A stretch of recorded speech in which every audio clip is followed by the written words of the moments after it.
understands a mother's struggles better than another mom. Well, that's why mom of NFL quarterback Robert Griffin III, Jackie Griffin, and Tasheka Green started a Facebook talk show called Moms, We See You. They cover every topic that moms face, and I got a little sample. Take a look. There are so many things that moms have on their plate that they worry and stress about. Where do you see people coming from as far as like their biggest stressor? Yes, good morning, Ellen. The biggest stressor now is balancing it all. Really just trying to balance between work and home, and also managing the whole aspect of if your child is on remote or hybrid learning. That is the biggest stressor. And what I have been telling moms is we've been getting it all wrong. We've been trying to balance between work and home, but we need to balance home and work. We need to prioritize and put those things that mean the most to us in front of us. And so when we look at it from that lens of making sure that we balance home first, then work, then everything will be in alignment. What we need to make sure is that we put everything, like she said, prioritize it. And I go as far as to say, put it down on paper. Have a structured schedule where you know what times you're going to be doing different things, because it just helps. Because before, when it was school and work and then home, everything was done on a schedule.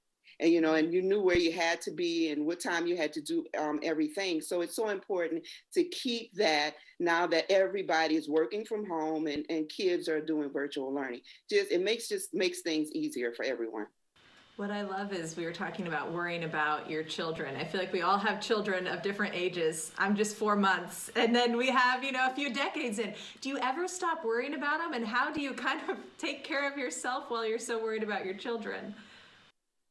Well, you know what? You never stop worried about them at all. I have 3 children. My oldest is 24, 10, and 8. And I worry just as much as the 24-year-old as I do the 8. And so you may worry about them, but also you learn that they're going to be okay. All is well, because what Jackie and I talk about all the time is that we speak those things into existence that we want our children to be and to become. Mm-hmm. And they have no choice because they're from us, right? And so, we just say that they're destined to be great. They're destined to be successful. They're destined to be prosperous, because those are the things that we believe for them. And we instill that in them as well, that if they believe it and they speak it, they can achieve it. And so, yes, you do worry, but guess what? You have the say over your children. Your words count and they matter.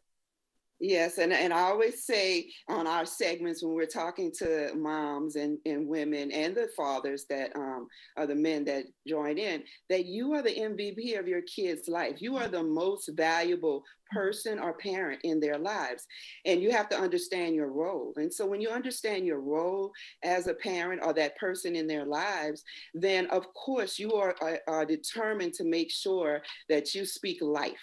That they understand. And first of all, you need to have I believe, a prayer life. Like we were saying earlier when we were talking, Ellen, you need to be able to pray and put it in God's hands, and then say, okay, now God, it's your issue, but also listen to him for guidance, because he will give you the guidance on how to raise and what to raise your children and how to speak life into them. Communication is important. Mom is such a very important, impactful, powerful title, but I know you both hold many other titles in addition to that. How do you practice that self-love and the self-care when you're trying to juggle all of it? Yes. So one way I practice it is to schedule me on the calendar, is to set time aside just for me, because, I say this all the time, Ellen, I don't get rewarded when I feel like I'm productive and successful in other people's lives and I'm not at home.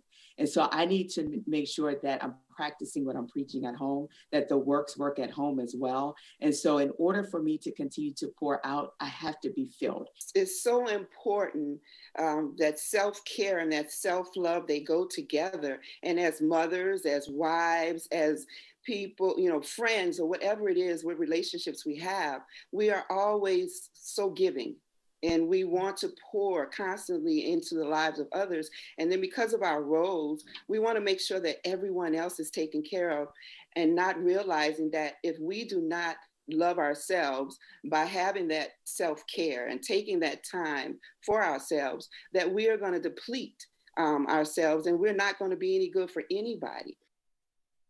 You have to take that time. Check out their show by going to momsweseeyou.com.